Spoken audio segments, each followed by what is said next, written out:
Another day, another video. Welcome back to the channel, everybody. Today we are watching GEORGIE MANDY'S First Marriage. This is the second episode, yes, of the first season. Hopefully you guys enjoyed the pilot, the first episode that we just watched. And, you know, we're excited to see, obviously, where the story takes us and, you know, what we have in store for us this season. We've seen Mandy's brother be introduced in the first episode, which is interesting. We've never seen him before.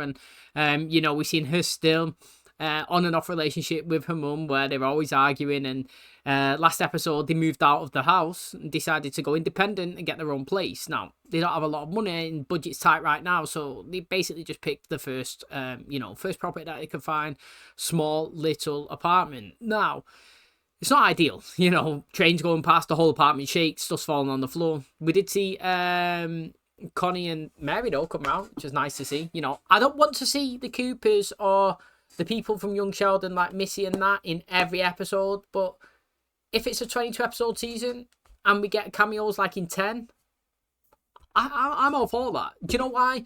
Because only one person has passed away, yeah? And they do live round the corner. And it is about Georgie and Mandy's first marriage. It's not about Mandy, it's about Georgie and Mandy. Obviously, we're going to be heavily focused on her family and her lifestyle because that's what, you know, is going to be different from the previous one. Otherwise, it'd be the same.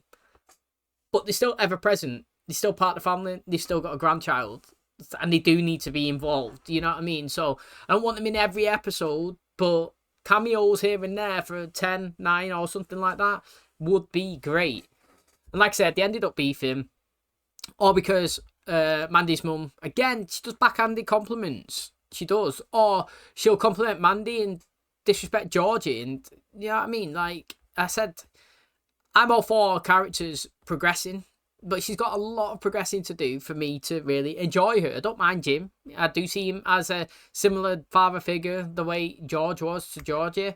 And, you know, I'm interested to see their bromance kind of work and brew, so to speak. But with her, obviously, she's gone and she's apologised. She's like, look, I actually do want you guys around in the house. You know what I mean? I do want you to see. I miss having the grandchild around, you around, and Georgia. She had to say that, you know what I'm saying? And we need you to come back. So she accepted the apology. They went back to the house and Cece said her first words, Dada. So, great stuff, honestly. It really, really is good. And I'm excited to see where we go. Thanks for checking out today's episode. Hopefully you guys enjoy it. If you do, please smash the like, really helps out. Subscribe if you're new. And as always, let's jump into today's episode.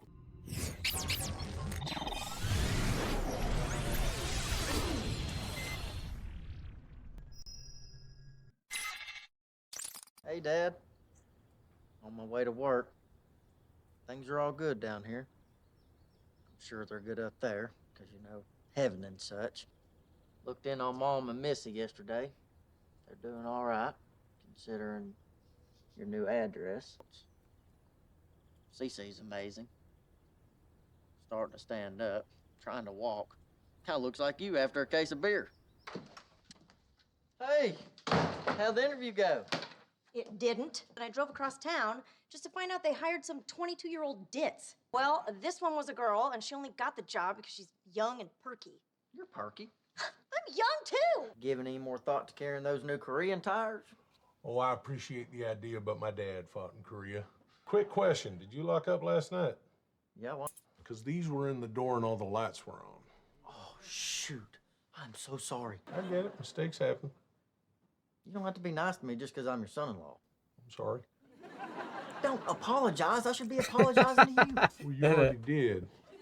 Yeah, but then you were nice and ruined it. I couldn't help overhearing you and Georgie arguing last night. You were eavesdropping? Eavesdropping is when you want to listen. Overhearing is when you have no choice. Mother, can I borrow your car? What? I need to drive to a music store in Houston to get a 12 AT7 dual triad vacuum tube for my amp. You know, instead of worrying about Georgie and me, you should worry about him. You ever worry you'll get crushed under here? You got someplace to be? Something to do? Not really, no. Okay. Hold this. What is it?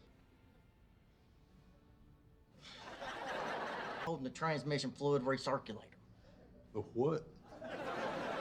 Ruben said if I let it fall, bad things will happen. Son, there is no such thing as a transmission fluid recirculator. Everything okay? I need you to pick me up at school. Spending's a big deal. Are you coming or not? I can't just drop everything. I have a job. Forget it. I'll hitch. If I never see you again, don't blame yourself. I'm on my way. I go to school in the morning and pretend I come home in the afternoon. The school's gonna call the house. No problem. Hi, this is Mary Cooper. Come on. You've got a good head on your shoulders. Why don't you try using it? Listen to you. You sound like Dad. With your stomach. Nothing. Just ate something ain't setting right. I mean, if she's supposed to be honest, she can't help with progression. Like, this is like the thing that Stranger Things have. Because they take so long between seasons, mate, look at... You're getting Millie Bobby Brown back in now, right, to film... What season is it now? 6 or something? Whatever it is that's due out. It's like 4 years after the last one. They're so much older. And, like, I don't know how long this is. It's probably only a year or something between the filming, but... You know, because it was so young, like I said, if you go back to the first episode of Young Sheldon to this, it is mad. Even he looks like a baby. Honestly, he really does.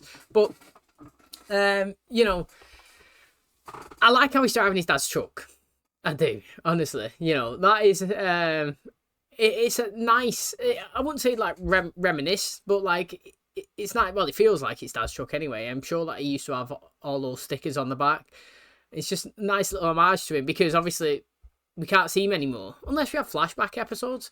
That'd be quite good. Maybe he could appear in like. Do you remember Sheldon used to have a lot of dreams? Like he used to go to sleep and then we used to get Arthur Jeffries, was it, to appear in his dreams, and you know that could be a way to do it here. He could be sitting down, even when he was sat at the grave just a minute ago when he was talking to him. He could get a flashback of his dad or a memory of him giving him advice or a situation that they've been in and they've talked, and that'll be another nice way as well for us to, you know, be involved and see the characters. But he is right though in terms of being in his store and in terms of you know, leaving the keys in the door. He should be not punished, but he should be told off way more than he is. You know, Jim seems to be way too nice. Office job? Why did I spend 6 years getting a degree in communications? I asked that question for 6 years. Good news. Got the vacuum tube. Oh, that's great, honey. You're still pretending he's fine? He is fine. He just has a unique view of the world. Everything okay with your sister? Yeah, just some girl stuff. I handled it. So she's all right? Oh, yeah. You know teenagers. She should. She married one. Ending my search to Houston, maybe Dallas. Wait, so we're moving? I don't know. Maybe if I can land a good job. What? No, this is just coming out of left field. I thought you'd be more supportive of Amanda's career. This was your What idea, about his wasn't it? career? No. You're always meddling. Mind your own business for once. Georgie, calm down. I was calm until I came home and found out we're moving. Deep. He's having chest pains. Is that why he's having all these tums? Likely you had a panic attack. That don't sound right. Well, they can present like a heart attack. You know, chest pain, shortness of breath. Well, I did eat a whole bottle of Tums. Maybe it's Tum poisoning. Even Texans can suffer from it. I know the kid lost his temper, but that is not his nature. Whose side are you on? The way this marriage lasts. And I say the sooner it ends, the better. You've been trying to get me to sell Korean tires. Korean tires. They're actually pretty good. So why don't we sell them? We just don't. Hey. Hey, is Georgie over there? No? Why? Oh, I just thought maybe he stopped by. And about. There's no fight. It's just two adults seeing things different. And then arguing about it till one runs away? So, what's going on with the school thing? Oh, that. Nothing. I've been falling behind at school and just Oh, feeling Georgie's home. Gotta go. After I left, I started having some chest pain, so I went to the hospital. Then what was it? The doctor said it's just anxiety. You cut yourself some slack. Easier said than done. Is there anything I can do to help? Doctor said for sure your heart's okay. To be fair though, this is why her mum does my head in, because she always does a slight dig or here and there. To be honest, she's been fine this episode. The dig that she done to him when he come in, when she was like, "Yeah, you should know because you married a teenager." Fair game. I'm more game for those. That's what I classify as banter. You know, there's a situation that's occurring and you throw it a little bit in, a bit of banter. You know, it's not in a private conversation slagging him off. That's not banter. You know what I mean? So like, The way her mum's been this episode, I'm all for it. And if she's like this throughout the whole show, I wouldn't mind her. But she doesn't give me enough credit. And I'm not saying that you should stand there clapping him and say, Georgie, oh, you're great. Yeah, Georgie. But what I mean is maybe next time she thinks about a situation where she wants to negatively comment about Georgie, think about his dad's just died. Think about he's freshly married. Think about he's trying to save money for a house. You know what I mean? Think about he's on a new job. He's got a new baby. Do you know what I mean? Like, you don't get on very much. Like, mate, his wife's unemployed and she's trying to seek for work and he's the breadwinner. Like, mate, the guy, as you consistently say, is only a kid. And he's got all this on his shoulders and he's doing well. All right, he's had a panic attack here, but, like, in the whole scheme of things, the guy is dealing with it very well. And, you know, it's amazing when you actually lay everything down on the table and you see what someone's actually going through. You realise that's a lot. You know, actually is a lot. Especially, add Missy into it as well. There's so many layers. Mrs. McAllister, I owe you an apology. I was out of line. Let's just forget it ever happened and have a nice breakfast. Suck at this. Isn't it? She's looking awkward. Son, don't feel bad. Lots of guys struggle with emotional stuff. Ever happened to you? Sure. I may not have been completely honest about having everything under control. Truth is, I'm flying by the seat of my pants, and my pants are on fire. Okay, I should go. This is weird. Just talk to him. I really think you'll feel better. Dad, look who I brought. It's Missy, in case you can only hear. There's some stuff I should tell you. For starters, I'm pregnant and my math teacher is the father. What? I knew you were listening. She baited him. You gone, Sheldon gone. I'm alone a lot. I really miss you. Feel better? No, you jerk! Mate, she will feel better in the end. No, right now she doesn't feel better, but you will feel better in the end. You know, why do you think people go to therapy? You know, because they've got all this weight on their shoulders that they don't realise, and then once they sit there and let it out to somebody, you know, like they feel liberated, they feel like the weight is lifted. You know what I'm saying? And that's her. She may feel like, you know, she's emotional and she's worse right now, but in a few days when she realised that all this thing that's been building up, it's like a kettle. You know, you put the water in and it starts bubbling. You know what I mean? Once it gets right to the very top, the steam starts blowing, and that's literally what your emotions are like. You can feel like you're okay, and I can just bottle it, but sooner or later, the water is going to start bubbling, and in the end, the steam's coming out your ears, out your eyes, you're going crazy the way Georgie done, you know what I mean?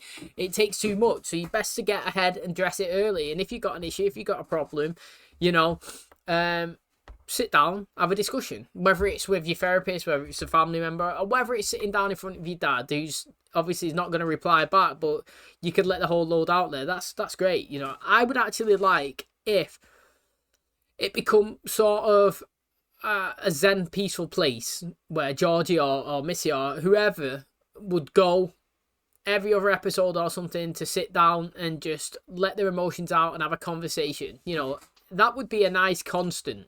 I feel like it's a good thing. And like I said, it would be easier to use that as an excuse to then bring George into the show in an episode where it would be a flashback or, like I said, or just a dream where he's giving knowledge, he's giving wisdom, he's helping. We've seen it many times, not far-fetched to say that. There's ways that you can bring him in to the episode without him physically being in the episode. And you know, I didn't mind this one, if I'm being totally honest. It was interesting to see Georgie in this situation and interesting to see him kind of, well, under a bit of stress, to be honest, because he's always been a kid. He's always been, you know, the brother or the son, you know what I mean? He's never been the man like that we kind of see. And he is the man in this show. He is the lead, and he's got a lot of responsibilities, like I said, whether it's picking Missy up, looking after his baby, trying to get on with, obviously, his mother-in-law, obviously his new marriage, his dad passing, the whole works, and a lot of pressure, and he's dealing with it well, in my opinion. And it's good to see, anyway, that on the front of it, everyone might think he's fine, and that's how many people might look in real life. However, you never know how much somebody's going through behind closed doors, and it's good to see that there's other people in positions where you may think they're okay, going through also stressful situations, and there's always nice to see a show kind of highlight stuff and show that there is always a way to get to the light at the end of the tunnel. And if you're looking for motivation yourself and you're going through a struggle or a situation kind of similar to this, you can always kind of maybe take something from it, knowing that, all right, it might be bad now or whatnot, but keep going and progressing, and in the end, you will be okay. But today's episode, thanks so much for checking out the channel today. Hopefully, you guys enjoyed it. Second episode in, I felt like this was more... well, more not of a pilot. You know, obviously we had the discussion in the last episode that it felt like a pilot, and that's what to me personally, it may not to you guys, but it did to me as like an introduction. This was more of an episode, like right into it. I didn't notice the laughing track as much as the first episode. You know, if it was in there, it was minor, and we had a lot of stuff going on, and you know, it actually kept me entertained throughout. And I thought like the 20 minutes or whatever just flew by, absolutely rapid. We did see her brother again, you know, make a small little bit of a cameo the way he done in the first episode, and you know, we don't really know much about him. However, what I have seen from him, he's a similar vibe to Sheldon. And what I mean by that is, it might not have to be on an intellectual level, but Sheldon was different than everybody else in terms of his interests, his mannerisms, the way he acts, the way he talks, how he isolates himself. You know, that was his personality, and you wouldn't deem that as the norm, for example, but there's nothing wrong with it. You know, like there literally is nothing wrong with it. That's your personality. That's what it is. And that's what this guy feels like. He feels like he's kind of his own little bubble and his own little interests and isolation. And, you know, like they said, they was talking about him there. I can't remember what word. They have a word to describe his personality. Do you know what I mean? Because, you know, like I said, it's different. But like I said, there's nothing wrong with it, and I'd be interested to learn more about his character. And like I said, he's only been in it for maybe a minute in both episodes, and I'd like to see more of him. You know what I mean? We know more about the Coopers. We don't really know massively about Mandy's family and their interests and what they're actually. We do know that we know her parents, and we know they got the store in the house, but we don't really know them, their personalities. We knew Mary was heavily, you know, involved in the church and the prayer groups, and she loved God, and she was the religious side of it. And we know George was heavily involved in football and school, and that's what he loved. You know, even if it was his barbecuing, you know what I'm saying? Like, we got that personality. We knew what it is. We don't know much about Jim and his wife. You know what I'm saying? Like, I'd be interested to see that as well. And also, my big compliment to young Sheldon towards the end was that it wasn't about Sheldon. So, like, when you first started season 1, it was heavily around Sheldon, and it was just mainly about him, and everybody was fringe. And, like, towards the end, mate, you can have like 5 episodes in a row, and like Sheldon was only in like 5 minutes of the episode because everybody else was a good character and everybody else had their own storylines going, and he was interested and involved in all of it. And that's the same way here. You know, I feel like this first season it's going to be heavily Georgie and Mandy because it's their first marriage and that's what the show's about. But like, hopefully we get to a stage where we can spend half the episode about the parents and what they like doing and where they're going and their storyline. You know what I'm saying? Like, that would be nice. And maybe a brother's in there and we see a bit of him and what's his interest and what's he doing. We don't always have to be about George and Mandy, even though obviously this first episode or whatever season is going to be, totally get that, and I'm all for it. And you know, I'd like to see them spending more family time together. You know, not really seeing massively much of that. This first 2 episodes is more of her trying to seek work, him at work, and juggling everything that's kind of going on. But once we establish a bit of the time and the storylines and, you know, what's going on, it'd be nice to see them do some trips out and some bonding and time with the baby as well. That would be nice, so I'm excited for it. But thanks for checking out today's episode. Hopefully you guys enjoyed it. If you did, please smash the like, really helps out. Subscribe if you're new. And as always, I'll catch you in the next one. Cheers, guys.